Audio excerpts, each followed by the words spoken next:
Assalamualaikum dan salam sejahtera. Saya Hafiz Omar. Hari dagangan sebelum ini adalah sangat tidak menentu. Berikutan pengeluaran data inflasi Amerika Syarikat, dolar Amerika Syarikat memperoleh nilai seperti yang dijangkakan. Kemudian pasangan mata wang euro dolar berbalik arah mencecah paras tertinggi mingguan baru meningkat di atas 1.1491 dan kemudian kembali ke tahap yang lebih rendah. Semalam tumpuan peserta pasaran adalah pada harga pengguna Amerika Syarikat. Indeks harga pengguna meningkat sebanyak 0.6% pada bulan Januari, memacu inflasi tahunan sebanyak 7.5%.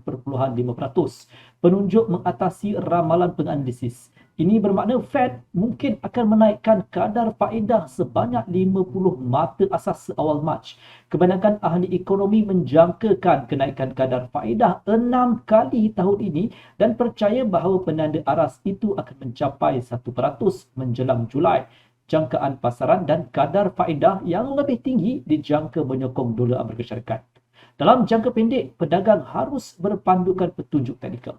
Bagi faktor asas adalah wajar untuk bergantung kepada jangkaan pasaran dan bukannya pada angka akhir. Kalender makroekonomi hari ini penuh dengan keluaran berita penting dari Britain, termasuk KDNK, pengeluaran perindustrian dan data tentang aktiviti dalam sektor perkhidmatan.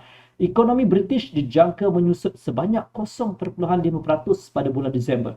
Keluaran perindustrian UK diramal menunjukkan sedikit peningkatan 0.1%. Selain itu, Jerman akan melaporkan data mengenai harga pengguna.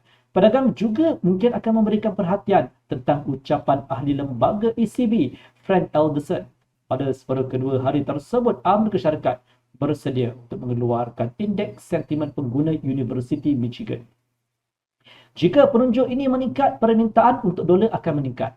Dalam kes ini, mata wang Amerika Syarikat akan dapat mencapai paras terendah tempatan baharu.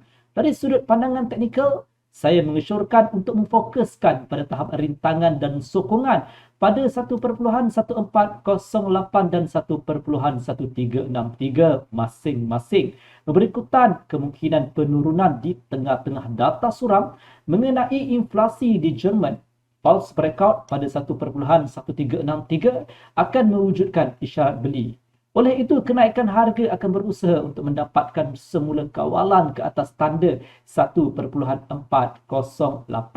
Sekiranya aktiviti lemah pada 1.1363, pembelian boleh dipertimbangkan pada 1.1336 ketika false breakout atau pada 1.1307 di rebound dengan tujuan untuk mendapatkan pembetulan urus niaga harian 20 sehingga ke 25 pips. Jika harga menembusi dan bersatu di atas 1.1408, jumlah pembelian akan meningkat dan euro akan mempunyai peluang untuk kembali ke 1.1448 dan kemudian 1.1491. Pada tahap 1.1491 terdapat kemungkinan untuk membuat penjualan ketika rebound bergantung pada pembetulan intraday 20 sehingga ke 25 pips. Penjualan di 1.1408 boleh dipertimbangkan hanya selepas false breakout. Dalam kes ini 1.1363 dan 1.1336 boleh dilihat sebagai sasaran. Sebagai alternatif, pedagang boleh menjual pasangan itu ketika false breakout pada tahap 1.1448 iaitu pertengahan sebelum julat sideways.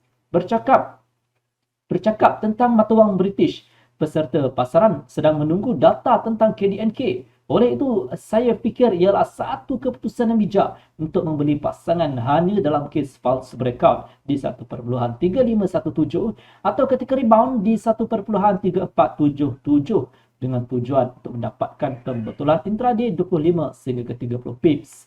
Matlamat kenaikan adalah untuk mendapatkan kembali kawalan ke atas tanda 1.3558. Jika harga bersatu di atas tahap ini, pound sterling berkemungkinan besar akan pulih sehingga ke 1.3599.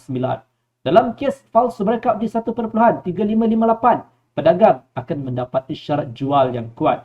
Begitu juga jumlah penjualan akan meningkat jika harga menetap di bawah 1.3517 di tengah-tengah statistik negatif dari UK. Terutama Bank of England telah menaikkan kadar faedah untuk membendung tekanan harga yang berleluasa.